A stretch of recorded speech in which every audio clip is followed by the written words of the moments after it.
And we have someone, I think. Do we? John. John. Hello, John. Good morning, John Bolton speaking. Good morning, John Bolton. John, were you at the fight yesterday at Melton? I'm going to call it a fight because it was just a nasty scrap between people who couldn't conduct a civil conversation. Well, that's certainly how the media reported it, but that's not what I was there for. Okay. I issued press releases on Thursday to every major mainstream media in Melbourne. Oh, John. I had a press conference on the steps of the Parliament House in Melbourne.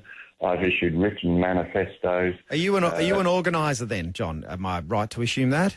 I'm a barrister, solicitor, public notary, and I'm part of the broader anti-Islam movement in Australia that sometimes falls under the banner of Reclaim Australia. And yes, I was there as an assistant co-convener and promoter of the event. So are you saying it didn't get as out of hand as what the media are portraying? Is that what you're alleging? Of course he is.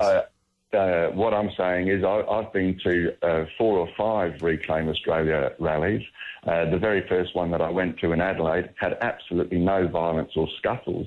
But the media then pasted in clips from other rallies in order to portray the Reclaim. John, I understand that there is skullduggery on all sides of this. And let's not forget that those who were the anti-Islam people were also a bit misbehaved. Involved in the violence, of course. And, there's professional agitators like... They had no need to be there except to be antagonistic. It was a Reclaim rally which was moved from Melbourne at the police request out to Melton. Hang on, John. We did say that we didn't want to get involved in a tit-for-tat about the issues here. I just had a question for someone who was wearing a lot of that Reclaim Australia paraphernalia, and I don't know if you were, but it was this. I was wearing a 3-piece suit and tie. Yes, because you're a barrister.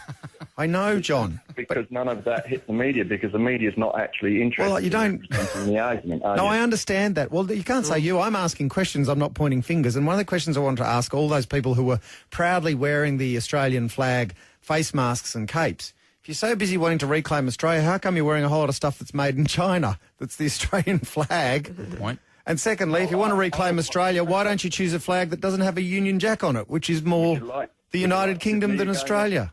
Hang on, I'll let you speak, John. There's no point in calling me on and asking me for comment if all you're going to do is talk to me. No, I did. I listened to you for a while, and then I said before we even got you on that we wanted to ask just...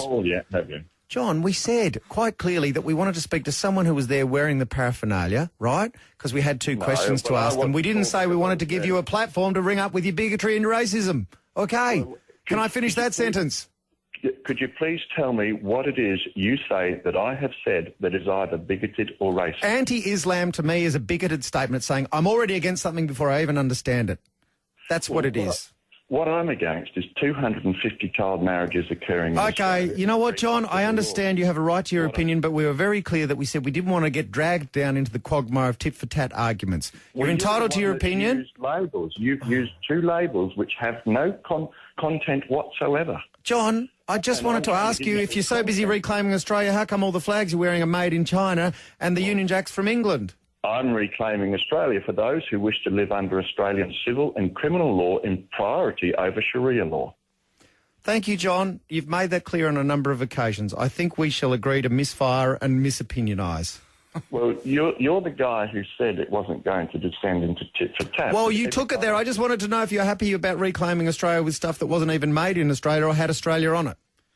Well, the reason some people were wearing masks, if you would look behind it, was in order to point out that masks in Australia are offensive, and therefore people who wear Islamic face masks are never going to be part of Australia because they can't make friends in the street. So, John, if you were so busy being subtle and ironic to make that point, why were people taking weapons and punching each other? That kind of cancels out the subtlety and the irony of your message.